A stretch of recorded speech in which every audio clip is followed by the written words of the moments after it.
الرحيم.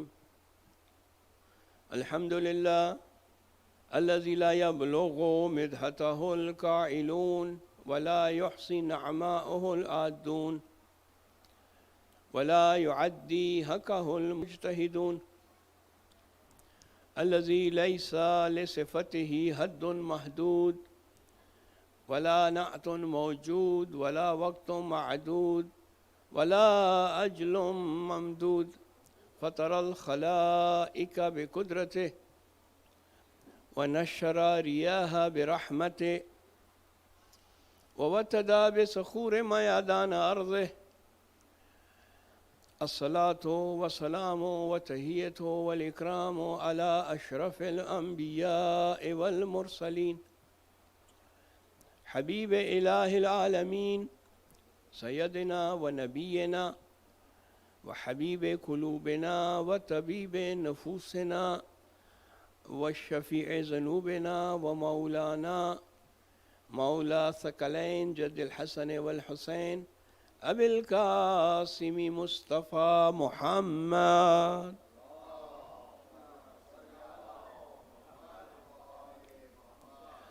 وعلى أهل بيته الطيبين الطاهرين المعصومين المنتجبين الذين أذهب الله عنهم الرجس وطهرهم تطهيرا.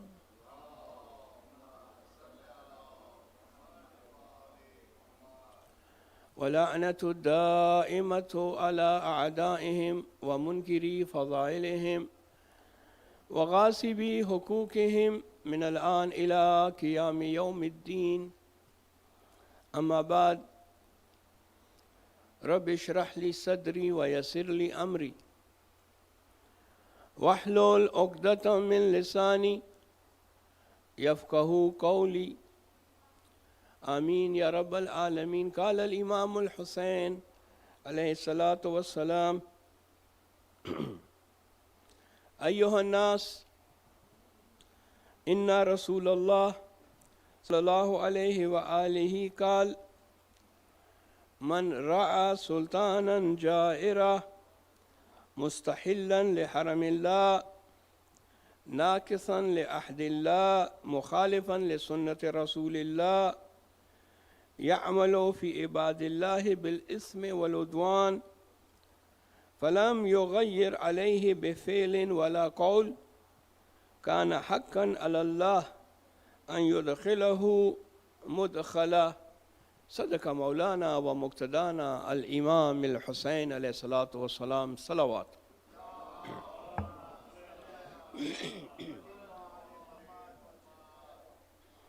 معزز سامعین، ہماری گفتگو اس دوسرے عشرے میں، محرم الحرام کی دوسرے عشرے میں، ہمارا عنوان ہے خطبات امام حسین علیہ السلام.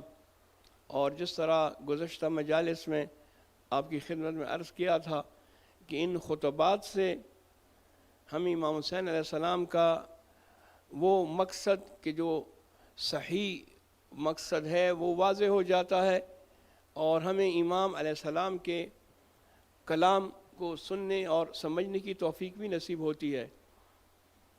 اس سلسلے میں امام علیہ السلام نے کئی مقامات پہ اتمام حجت کے لیے خطبے ارشاد فرمائے. ہم نے کل بشر بن غالب سے ملاقات جب ہوئی تو اس کا ذکر ہم نے کیا تھا، اور اس کے حوالے سے ہم نے یہ بھی عرض کیا تھا کہ بہت سے لوگ تھے جن کو امام علیہ السلام نے دعوت دی کہ تم میرے ساتھ آؤ اور میرے اس انقلاب میں مدد کرو، لیکن ان کو توفیق نصیب نہیں ہوئی. بعد میں وہ پچھتائے. ان میں سے ایک شخص یہ بشر، جو کہ صاحب فضل شخص تھا، عالم تھا، راوی تھا، صحابی کا بیٹا بھی تھا، لہٰذا اس نے اس وقت امام علیہ السلام کی بات نہیں مانی. بعد میں بہت پچھتایا اور روتا تھا، زیارت کے لیے آتا تھا، امام علیہ السلام کے قبر کی زیارت کرتا تھا کربلا میں، اور گریہ کرتا تھا کہ یہ میں نے کیا کیا، مجھ سے کتنی بڑی غلطی ہوئی.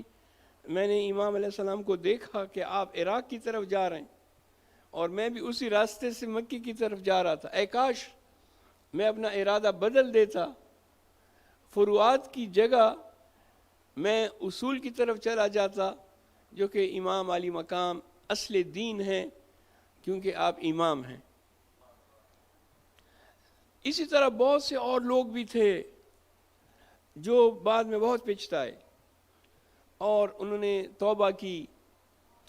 من جملہ ان کے حر ابن یزید ریاحی، یہ وہ شخص ہے کہ جس نے امام علیہ السلام کا راستہ روکا، لیکن بعد میں جو اس نے توبہ کی اور خالص دل سے توبہ کی، اور صرف توبہ کافی نہیں ہے، اس کے ساتھ قربانی بھی دینی پڑتی ہے، تو حر نے توبہ بھی کی اور قربانی بھی دی۔ لہٰذا کتنا بڑا مقام ہے حر کا، سب اس پہ درود بیچتے ہیں، اس پہ سلام بیچتے ہیں، اس کا ذکر کرتے ہیں۔ احسنتم صلوا علی محمد و آل محمد۔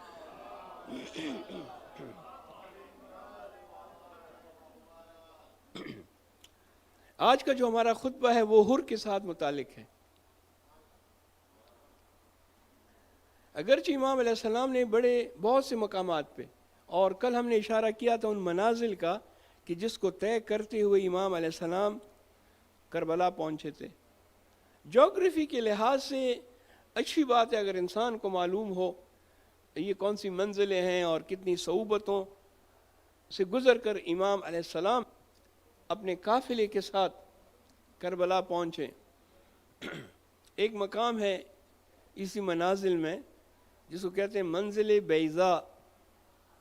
بیضاء ابیض سے نکلا ہے، یعنی سفید، بیضاء یعنی سفیدی یا سفید رنگ۔ اور اس طرح عرض کیا تھا کہ یہ جو نام ہیں اس کے پیچھے بھی وجہ تسمیہ ہوتی ہے، ہر ایک چیز کی وجہ تسمیہ ہوتی ہے۔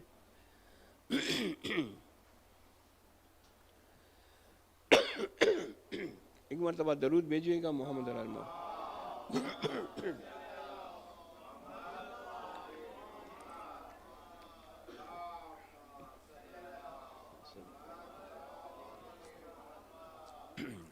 اجرکم علی اللہ ماجورین۔ ایک میں آپ کو فارمولہ بتاؤں نوجوانوں کو اور بچوں کو، کہ اگر کسی وقت آپ نے یہ معلوم کرنے کی کوشش کریں کہ فلاں چیز کے کیا معنی ہیں، فلاں چیز کیوں واجب ہوئی ہے، فلاں چیز کیوں حرام ہوئی ہے، تو اس کے وجہ تسمیہ پہ غور کریں۔ اس سے بہت گرہیں کھل جائیں گی آپ کے لیے، اور وجہ تسمیہ جو معلوم ہوگی تو پھر آپ کو وہ خود بخود وہ ٹرم فریز بھی سمجھ میں آ جائے گا، اور اس کے متعلق جو احکامات ہیں وہ بھی سمجھ میں آ جائیں گے۔ اب مثال دیتا ہوں۔ صلاۃ، لفظ صلاۃ عربی کا لفظ ہے، اس کا وجہ تسمیہ کیا ہے، کیوں اس کو صلاۃ کہتے ہیں؟ کیونکہ عربی زبان میں اکثر چیزوں کے دو معنی ہوتے ہیں، ایک لغوی اور ایک اصطلاحی۔ لغوی یعنی لغت میں کیا معنی ہے، ڈکشنری، اور اصطلاح میں ٹیکنیکلی کیا اس کے معنی۔ بہت سے مقامات پہ یہ لغوی معنی اور اصطلاحی معنوں میں ربط ہوتا ہے۔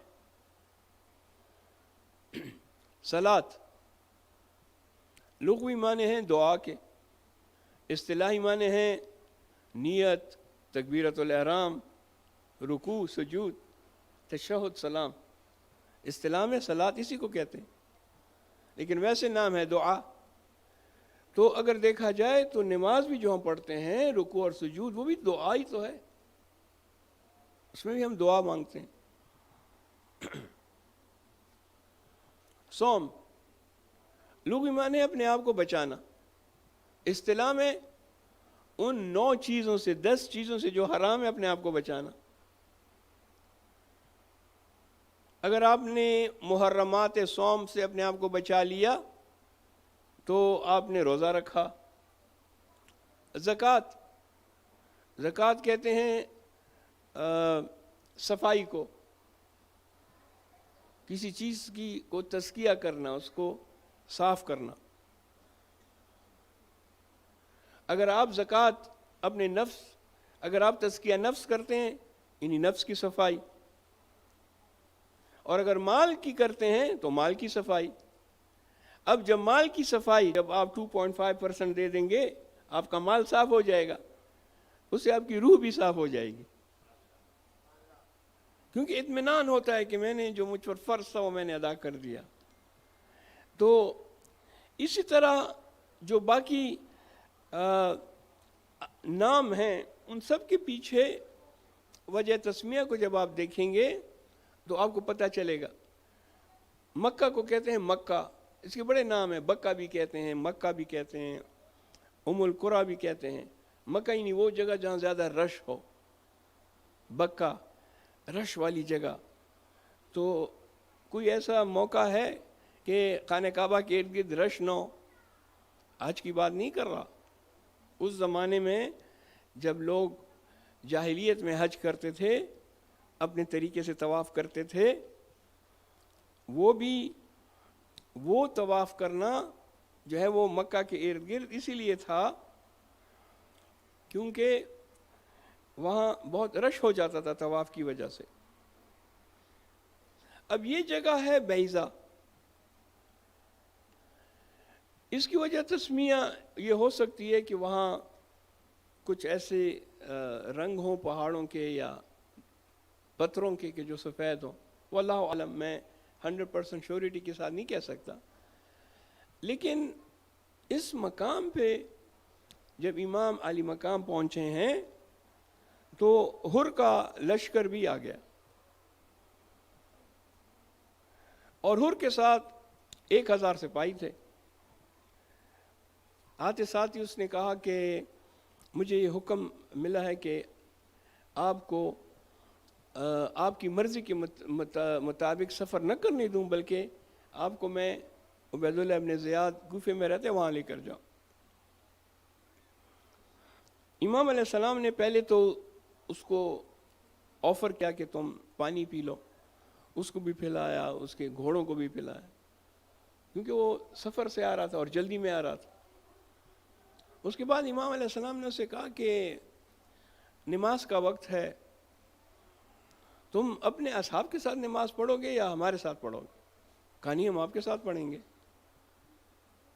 اب اتنی ہر میں اس وقت جب کہ وہ یزیدی فوج کا کمانڈر تھا، لیکن پھر بھی اتنی سمجھ بوجھ تھی کہ نماز جو ہوتی ہے وہ ایسے شخص کے پیچھے پڑھنی چاہیے جو فرزند زہرا ہو اور سید شباب اہل الجنہ، اللہم صلی علی محمد۔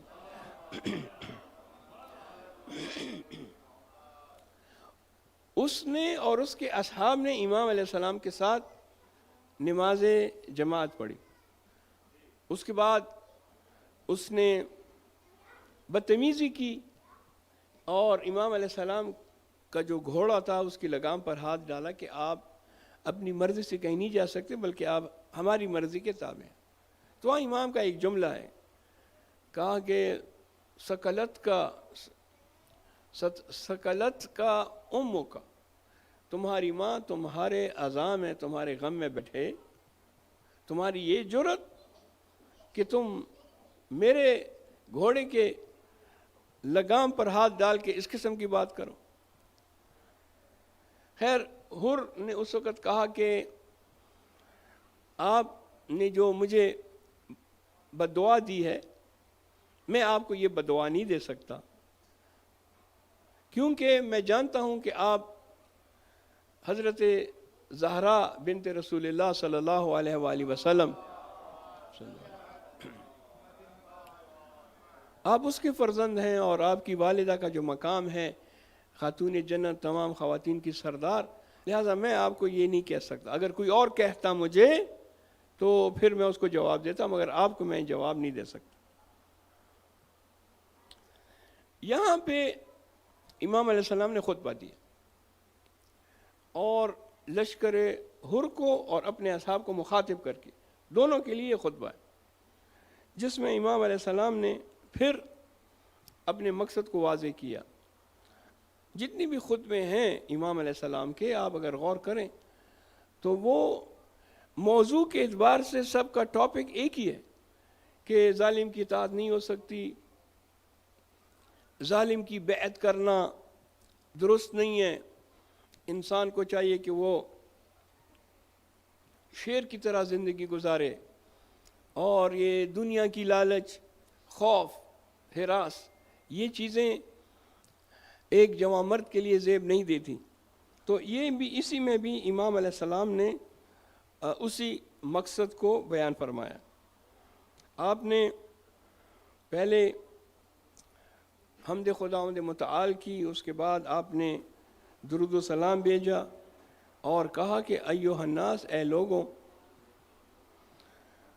میرے جد نے فرمایا ہے، رسول خدا نے فرمایا ہے کہ من رعا سلطانا جائرا، کوئی بھی کسی ایسے بادشاہ کو کہ جو جائر یعنی ظالم بادشاہ ہو، اور وہ ظالم بادشاہ مستحلا لحرم اللہ، اللہ کی حرام چیزوں کو حلال بناتا ہو،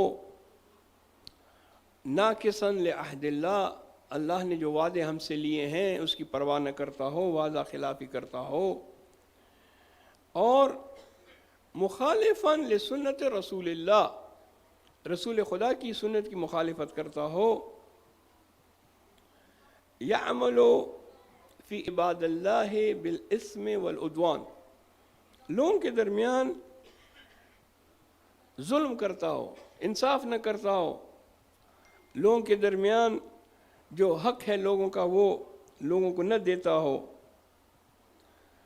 فلم یغیر علیہ بفعل ولا قول، اگر کوئی شخص ایسے ظالم حکمران کے خلاف کھڑا نہ ہو اور اس کے خلاف جو اس نے چیزیں وہ انجام دیتا ہے اس کو بدلنے کی کوشش نہ کرے، یا تو فعل کے ذریعے یا قول کے ذریعے، نہ فعل کے ذریعے کرتا ہے، عمل کے ذریعے نہیں کرتا، اور قول خاموش ہے، کچھ نہیں کہتا، کان حقا علی اللہ ان یدخلہ مدخلا، پھر اللہ کو یہ حق حاصل ہے کہ جہاں اس ظالم حکمران کو بھیجے گا اس شخص کو بھی وہاں اسی کے ساتھ بھیج دے۔ یعنی بعبارت اخرى دونوں کا انجام ایک ہی ہے۔ اب یہ امام علیہ السلام فرما رہے ہیں کہ جب ایسے حالات ہوں تو پھر تمہاری ذمہ داری کیا ہے؟ جو میں ذمہ داری انجام دے رہا ہوں تم بھی اسی طرح اپنی ذمہ داری انجام دو۔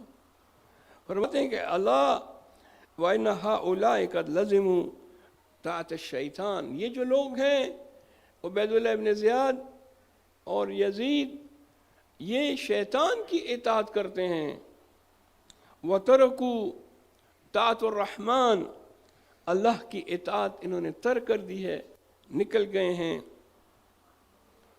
وَأَظْهَرُ الْفَسَاد، فساد پھیلاتے ہیں، کرپشن پھیلاتے ہیں، وَعَطَّلُوا حدود، اللہ تعالیٰ کی جو حدود ہیں اس کو معطل کرتے ہیں، اس کی خلاف ورزی کرتے ہیں۔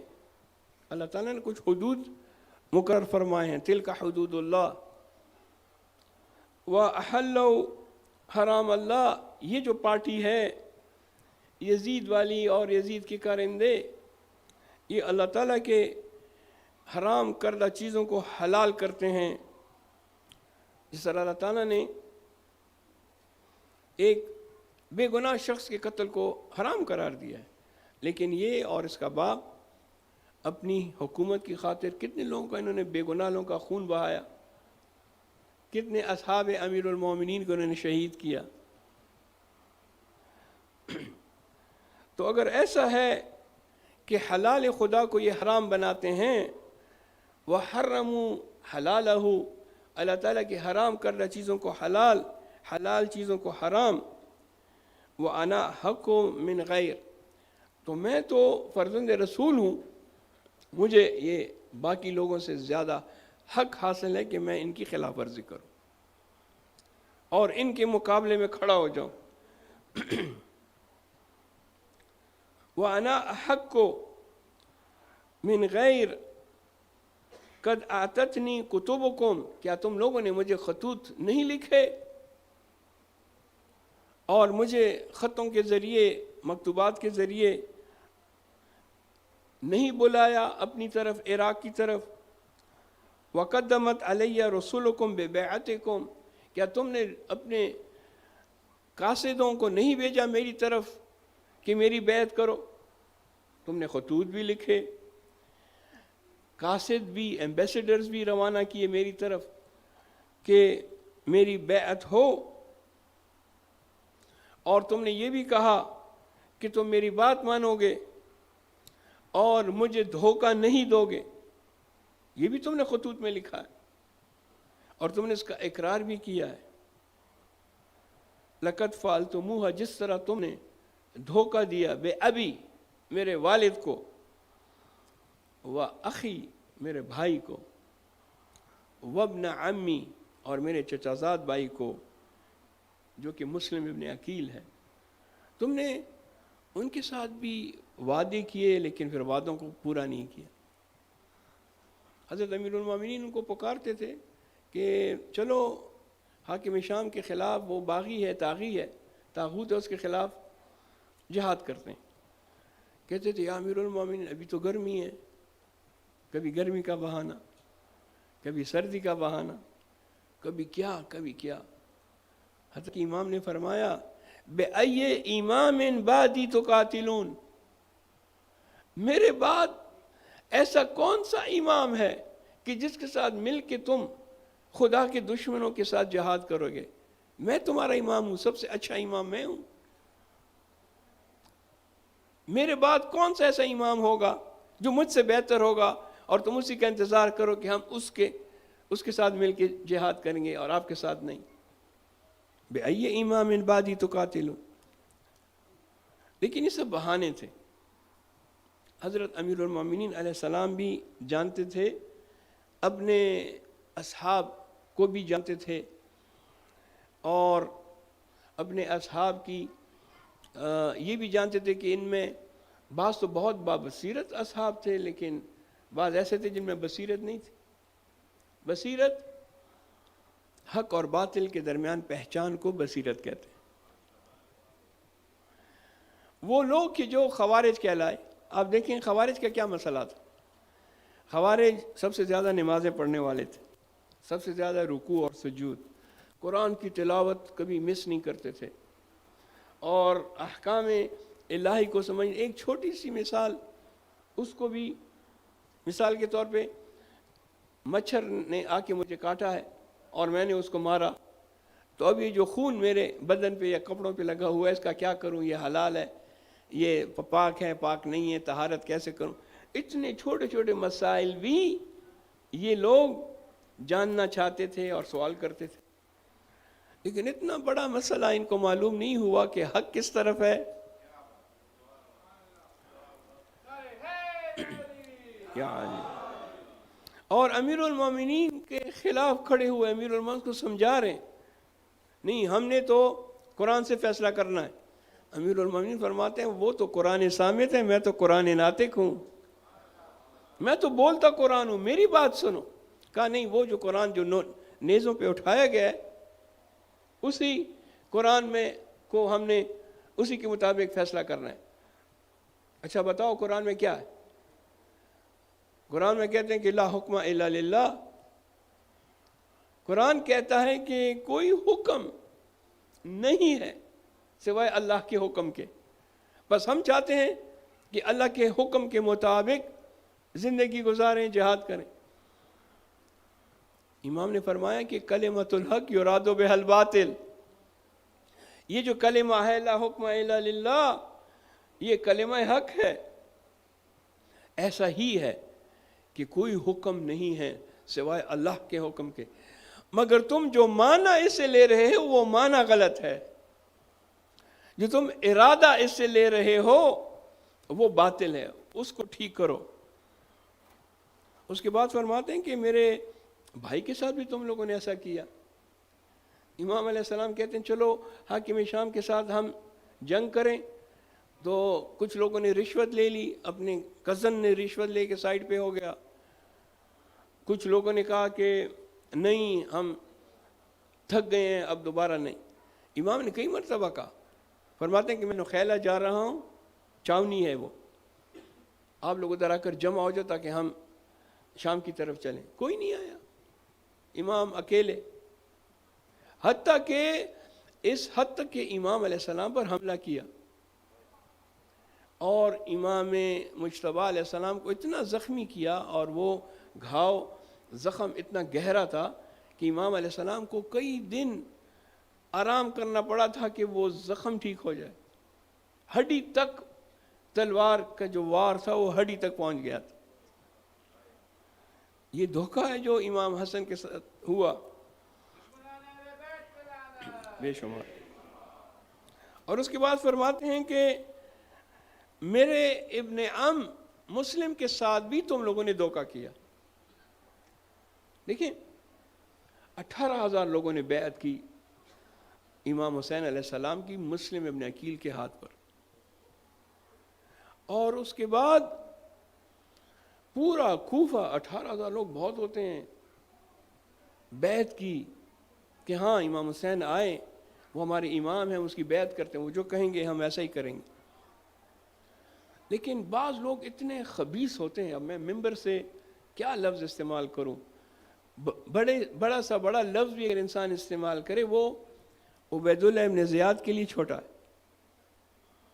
وہ جب آیا, اور اسے دیکھیں یہ ہمارے لیے سب عبرتیں ہیں, یہ آج کل بھی ہو رہا ہے, ہمارے اس زمانے میں بھی عبید اللہ ابن زیاد جیسے لوگ ہیں, وہ آ کر تقریر کرتا ہے اور ایسے الفاظ استعمال کرتا ہے, ایسی گندی زبان استعمال کرتا ہے کہ اگر تم نے مسلم ابن عقیل کا ساتھ دیا, امام حسین کو بلایا, تو میں تمہارے ساتھ یہ کروں گا, تمہارے بچوں کے ساتھ یہ کروں گا, تمہاری فیملی کے ساتھ یہ. میں وہ الفاظ نہیں استعمال کر سکتا, میں تو اشارے سے بات کر رہا ہوں.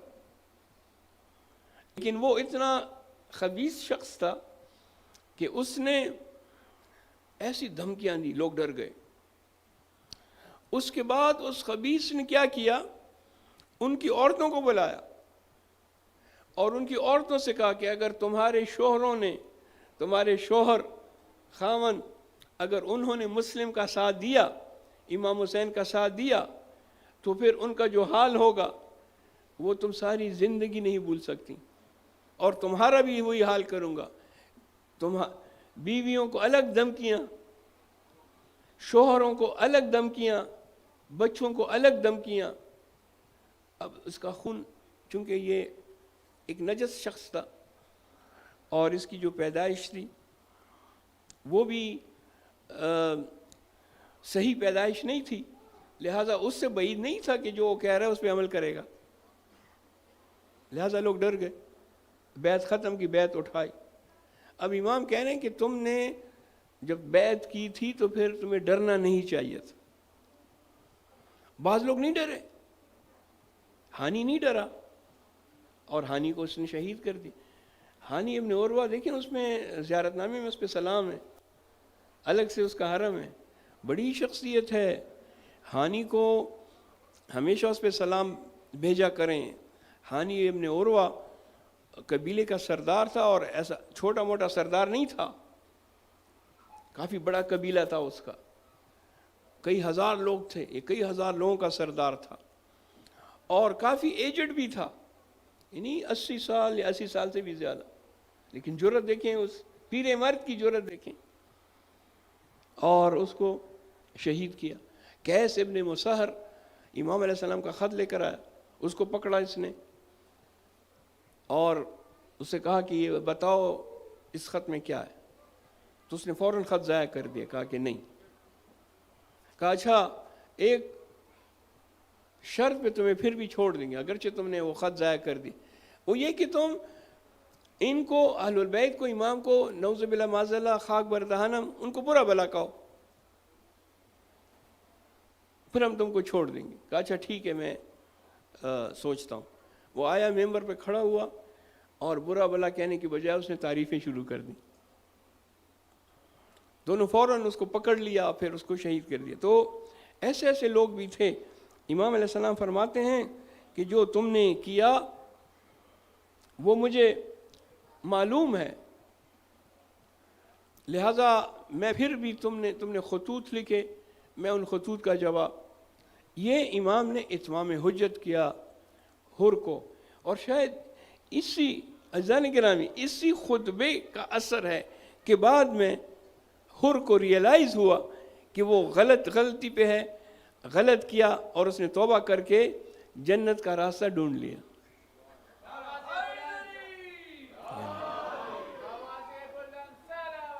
اللہم صلی اللہ.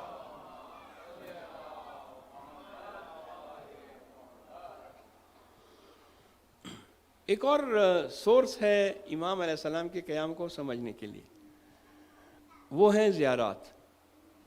ایک تو عرض کیا کہ خطبات ہیں، کلمات قصار ہیں، اقوال ہیں امام کے. دوسرے یہ جو ہم زیارتیں پڑھتے ہیں، اور اس میں دیکھیں امام حسین علیہ السلام کی کتنی زیارتیں نقل ہوئی ہیں، وہ بھی ائمہ سے نقل ہوئے، معصومین سے. ان زیارات میں بھی بڑے معارف ہیں، اور ہمارا عقیدہ بھی اسی زیارات میں چھپا ہوا ہے، اور انہی زیارات سے ہم اپنی ذمہ داری سمجھ سکتے ہیں اور امام علیہ السلام کے قیام کو. من جملہ ان زیارات کے ایک ہے زیارت عاشورہ، امام کا کلام ہے. اس زیارت عاشورہ میں ہمارے لیے بہت زیادہ میسیجز ہیں، بہت زیادہ معارف ہیں. اس لیے کہا گیا ہے کہ اس کو باقاعدگی سے پڑھو. ہمارے ہاں انڈیا پاکستان میں زیارت عاشورہ پڑھنے کا رواج نہیں ہے. ہم کیا کرتے ہیں، صرف 10ویں کو جب اعمال کرتے ہیں تو اس میں ہم زیارت عاشورہ پڑھتے ہیں، روزانہ کی بیسس پہ نہیں پڑھتے. حدیث کے ساتھ بڑی اچھی دعا ہے، حدیث ہے، وہ ہم پڑھتے ہیں، اچھی بات ہے، محافل مجالس میں پڑھنی چاہیے. یہاں ایک دوسری انوکھی چیز پڑھی جاتی ہے جو صرف یہیں پہ پڑھی جاتی ہے، دعائے صنم قریش. باقی جگہوں پہ وہ نہیں پڑھی جاتی. یہاں پہ اس حسینیہ میں یہ دعا بھی پڑھی جاتی ہے، اچھی بات ہے، بڑی اچھی بات ہے. اس کے علاوہ ہم دعائے کمیل بھی پڑھتے ہیں، زیارت وارث بھی پڑھتے ہیں. عرب جو ہیں، جو شیعہ عرب ہیں، ان میں نے دیکھا، کیونکہ میں ان کے ساتھ بھی کچھ عرصہ رہا ہوں، بلکہ کافی عرصہ رہا ہوں، تو میں نے ان میں دیکھا ہے کہ وہ ماہ محرم اور ماہ سفر میں 40 تک روزانہ زیارت عاشورہ پڑھتے ہیں، یعنی امام بارگاہ میں پڑھتے ہیں. ویسے تو انڈیویجولی تو سب پڑھ سکتے ہیں، گھر میں جا کے لوگ پڑھتے بھی ہوں گے.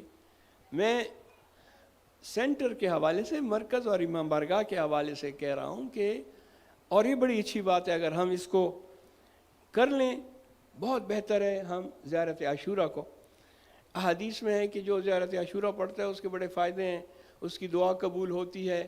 اگر قحط آیا ہے، قحط اور وبا، یہ جو پینڈیمک آیا تھا کووڈ، اس کا علاج ہی زیارت عاشورہ تھا. ایک مرتبہ عراق میں بھی آیا.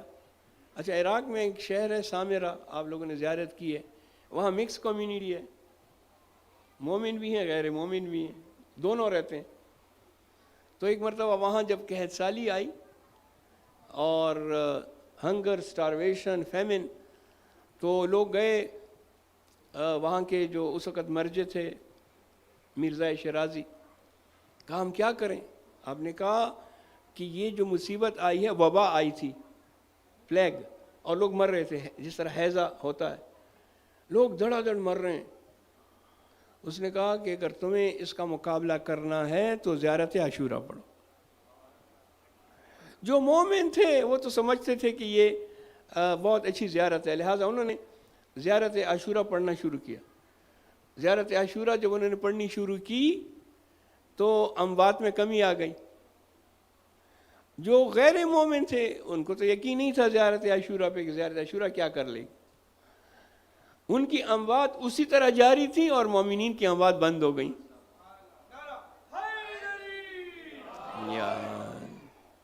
بس دیکھیں، یہ زیارت عاشورہ کے بڑے فوائد ہیں. ایک پرسنل چیز جو مجھے ایک صاحب نے بتائی، میں آپ کے ساتھ وہ شیئر کرتا ہوں. اس نے مجھے بتایا کہ اس کے ساتھ کسی نے ظلم کیا تھا اور وہ بڑا خفا ہوا کہ یہ میرے ساتھ یہ ظلم ہوا، اور میں دعائیں مانگ رہا ہوں کہ میں اس شخص کو اس کا بدلہ دوں جس نے میرے ساتھ ظلم کیا۔ تو مجھے کسی مولانا نے کہا کہ اگر تم یہ چاہتے ہو کہ تمہاری دعا قبول ہو تو زیارت عاشورہ پڑھو۔ تو اس نے کہا میں نے زیارت عاشورہ پڑھنی شروع کی، اور ہر شب میں زیارت عاشورہ پڑھتا تھا اور رو رو کے میں دعا کرتا تھا کہ پروردگارہ مجھے انصاف مل جائے جس شخص نے میرے ساتھ ظلم کیا۔ کہتا ہے کہ ابھی 40 دن پورے نہیں ہوئے تھے کہ اس شخص کو سزا مل گئی، اور وہ اتنے بری بیماری میں مبتلا ہو گیا، اور اسی بیماری میں 40 دن کے اندر اندر وہ مر بھی گیا۔ تو یہ تو میرے سامنے کی بات ہے، اتنی یہ دعا، یہ زیارت پاورفل ہے۔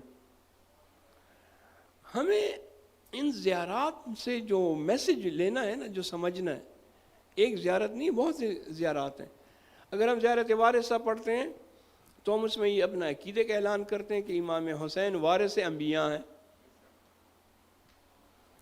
اور ابھی اربعین آنے والا ہے، ایک اربعین کی زیارت جس کو زیارت اربعین کہتے ہیں، مومن کی نشانیوں میں سے، مومن کی جو 5 علامات بتائی گئی ہیں ان میں سے ایک علامت یہ ہے کہ وہ زیارت اربعین پڑھتا ہے۔ اب زیارت اربعین میں بھی بڑے اچھے جملے ہیں، معارف ہیں۔ ایک جملے میں زیارت اربعین میں ہم پڑھتے ہیں کہ اے ابا عبداللہ، آپ نے لوگوں کو ضلالت، گمراہی سے نکالا۔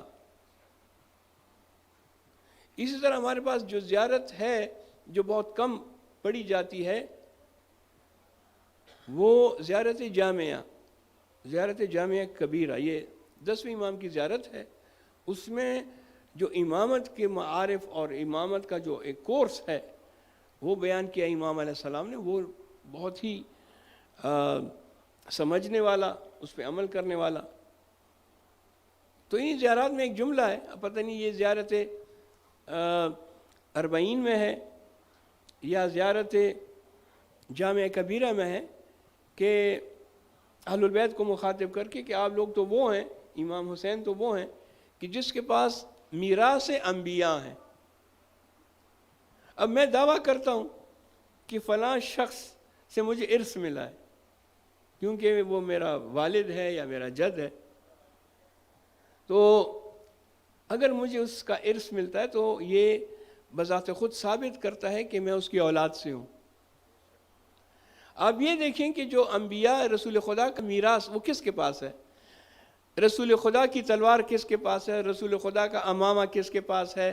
رسول خدا کی انگشتر کس کے پاس ہے؟ رسول خدا کے نالین، رسول خدا کا گھوڑا وہ امیر المومنین کے پاس، اس کے بعد امام حسن مجتبی اور پھر امام حسین کے پاس۔ تو یہی تو رسول کے وارث ہیں۔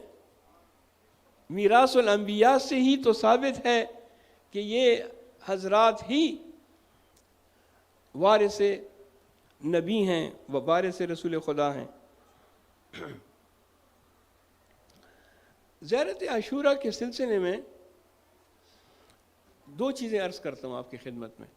ایک ہے اس زیارت میں سلام ہے اور ایک لعنت ہے۔ سلام کے لیے ہم پڑھتے ہیں کہ السلام علیک وعلی الارواح التي حلت بفنائک علیکم منی جمیعا سلام اللہ ابدا ما بقیت وبقی اللیل والنہار۔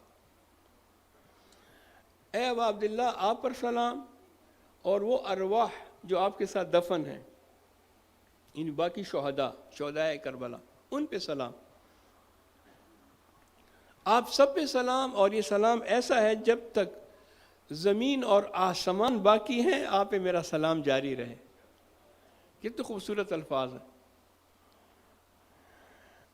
اور جو لعنت ہے وہ کافی غور طلب ہے۔ پہلی لعنت فرماتے ہیں کہ فلان اللہ امتن اسست اساس ظلم والجور علیکم اہل البیت۔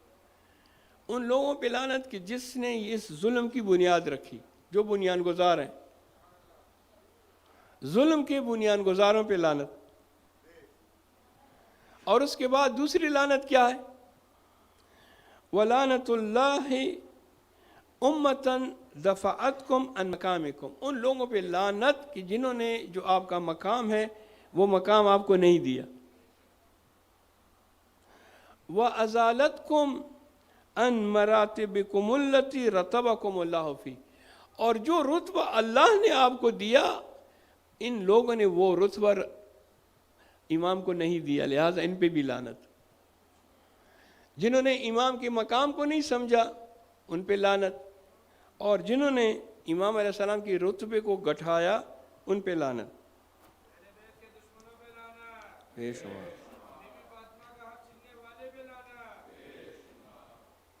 اور اس کے بعد تیسری لعنت دیکھیں، وَلَعَنَ اللَّهُ أُمَّةً قَتَلَتْكُمْ، اس امت پہ ان لوگوں پہ لعنت جنہوں نے آپ کو قتل کیا.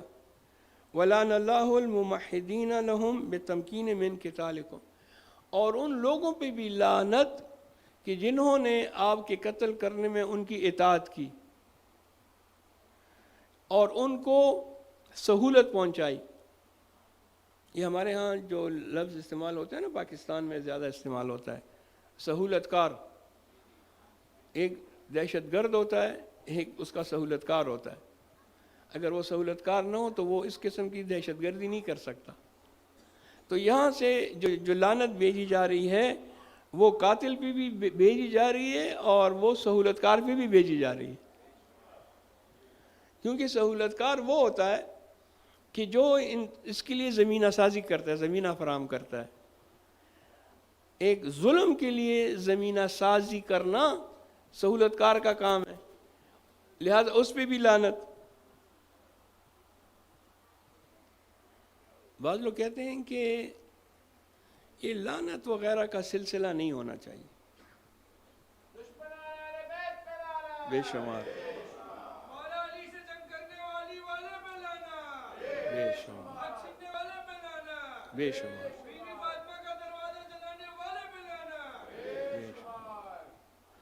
وہ اس لیے کہ لعنت کا مطلب ہے، اگر بچے پوچھیں اس کو انگریزی میں کہتے ہیں کرسنگ، لعنت کرنا. لہٰذا یہ اخلاق کے خلاف ہے. آج کل جو ہے معاف کر دینا اچھی بات ہے، اور یہ کہ اس زمانے میں کیا اب ایک دوسرے پہ لعنت کرو، بس اب ختم کرو یہ لعنت کا سلسلہ. پہلی بات تو یہ ہے کہ یہ لوگ جو اس طرح کی بات کرتے ہیں ان کو لعنت کے معنی نہیں پتہ. لعنت ایک قرآنی فریضہ ہے. قرآن میں 30 سے زیادہ مقامات پر لعنت کا ذکر ہے، اور بعض جگہوں پہ اللہ تعالیٰ نے خود لعنت بھیجی ہے. آیہ مباہلہ کو دیکھیں، اس میں فرماتے ہیں کہ ان سے کہہ دو کہ اپنی عورتوں کو لے آئیں، تم اپنی عورتوں کو لے آؤ، اپنے بچوں کو آپ اپنے بچوں کو، اس کے بعد اپنے نفسوں کو آپ اپنے نفسوں کو، ثم نبتہل، پھر اس کے بعد مباہلہ کرو. فنجعل لعنت اللہ علی الکاذبین، اور جو جھوٹے ہیں ان پہ لعنت بھیجو. اب یہ تو اللہ فرما رہا ہے، قرآن میں ہے کہ جھوٹوں پہ لعنت.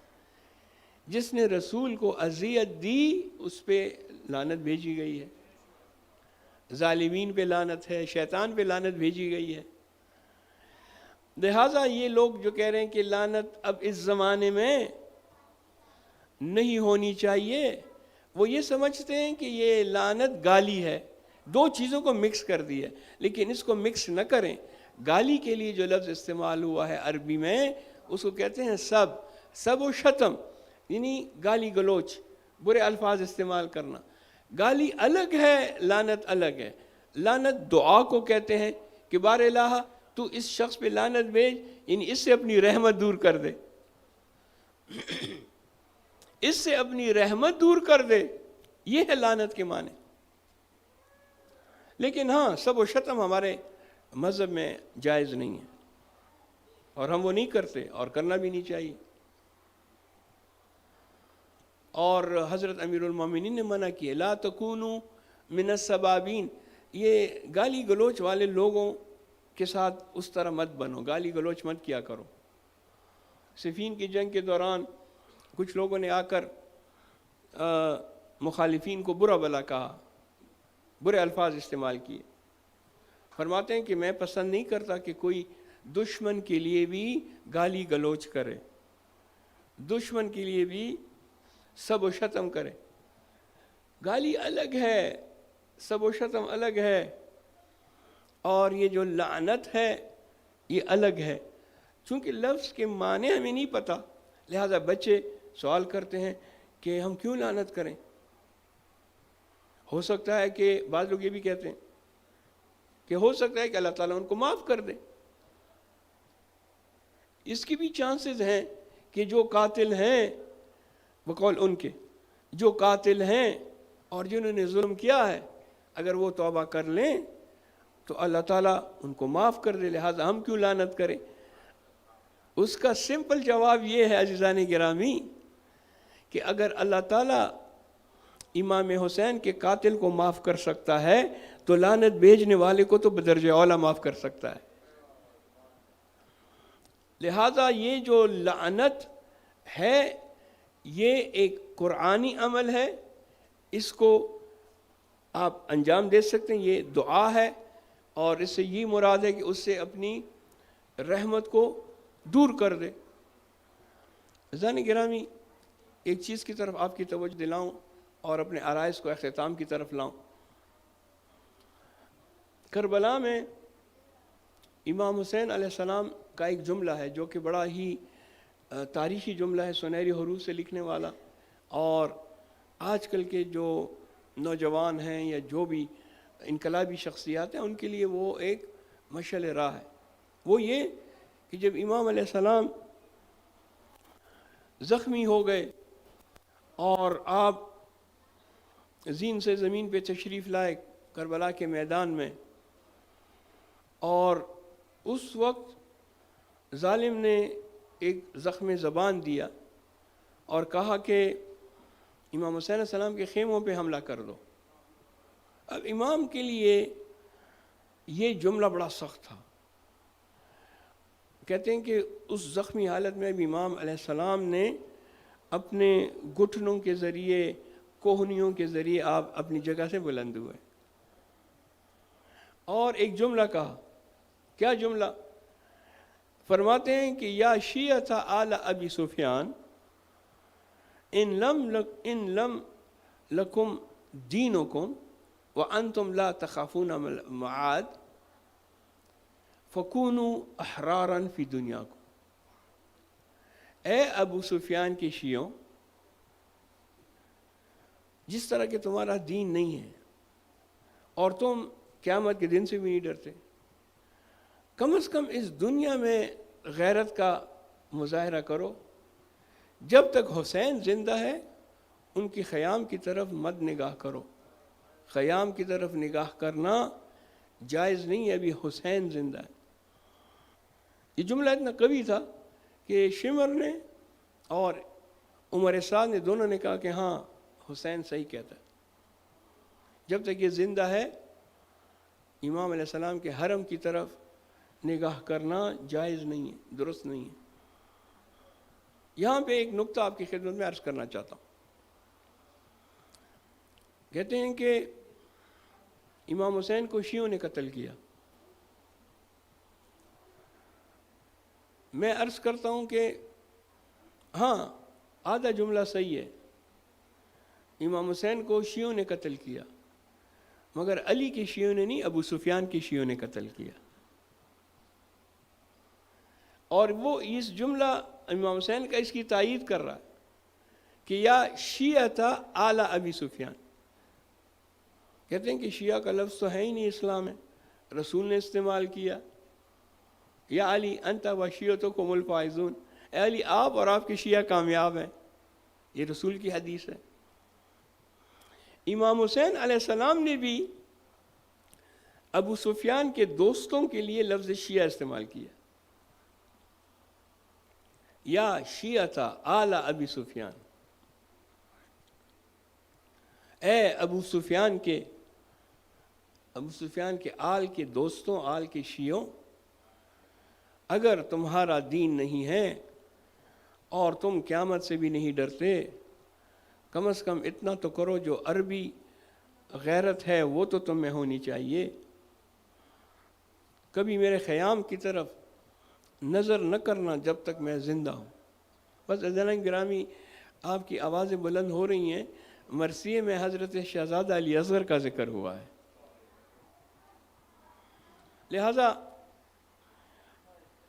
شہزادہ علی اصغر کے چند مسائل، پوری شہادت نہیں پڑھنی، اشارہ ہے۔ کہتے ہیں جب امام حسین علیہ السلام حضرت علی اصغر کو اتمام حجت کے لیے میدان میں لے کر آئے تو حضرت علی اصغر کی حالت ایسی تھی جیسے کسی گملے میں مرجھائے ہوئے پھول کی ہوتی ہے، ایسا پھول کہ جس کو 3 دن سے پانی نہ دیا جائے، مرجھائے ہوئے پھول۔ دشمنوں نے جب دیکھا کہ ابا میں لپٹے ہوئے حضرت علی اصغر کو لے کر آ رہے ہیں تو بعض نے کہا حسین قرآن کو لے کر آ رہے ہیں۔ اب قرآن کو سامنے رکھ کے امام حسین نفرین کریں گے، ہم پر لعنت بھیجیں گے۔ میں کہوں گا کہ حسین کے پاس قرآن تو نہیں تھا، مگر قرآن کا ایک پارہ ضرور تھا۔ قرآن کا ایک پارہ تھا جو امام حسین لے کر آئے۔ اتمام حجت کے لیے فرماتے ہیں کہ اگر اس بچے پہ مجھ پہ رحم نہیں آتا، اس بچے پہ رحم کرو، اس کا کیا قصور ہے؟ کہا حرملہ اکتا کلام الحسین، کلام حسین کو کاٹ دے۔ حرملہ نے تیر سے شعبہ روانہ کرنا چاہا، تیر گر جاتا تھا، دوسری مرتبہ، تیسری مرتبہ۔ ظالم کہتا ہے کہ اے حرملہ، تو اتنا اچھا تیر انداز ہے، ابھی تو ایک چھوٹے ششماہے کو نہیں مار سکتا۔ کہتا ہے یا امیر میں کیا کروں، جیسے ہی تیر روانہ کرنا چاہتا ہوں خیمے کا پردہ اٹھتا ہے، برقع میں ایک بی بی دعا کر رہی ہوتی ہے، ہاتھ آسمان کی طرف۔ مجھے ایسا محسوس ہوتا ہے جیسے زبان حال سے کہہ رہی ہو، اے ظالم اس تیر کے وزن کو دیکھ اور میرے بیٹے علی اصغر کے وزن کو دیکھ، اجرکم علی اللہ۔ بس ظالم نے تیر روانہ کیا۔ مقاتل کے الفاظ ہیں، مقاتل کیا کہتا ہے؟ مقاتل کے الفاظ ہیں کہ باپ کے ہاتھوں میں بچہ تڑپ گیا، فَانْقَلَبَ الصَّبِيُّ عَلَى يَدِ الْحُسَيْنِ، حسین کے ہاتھوں میں بچہ تڑپ گیا، فَذُبِحَ مِنَ الْأُذُنِ إِلَى الْأُذُنِ، اس تیر نے بچے کو ایک کان سے دوسرے کان تک چیر دیا، کاٹ دیا۔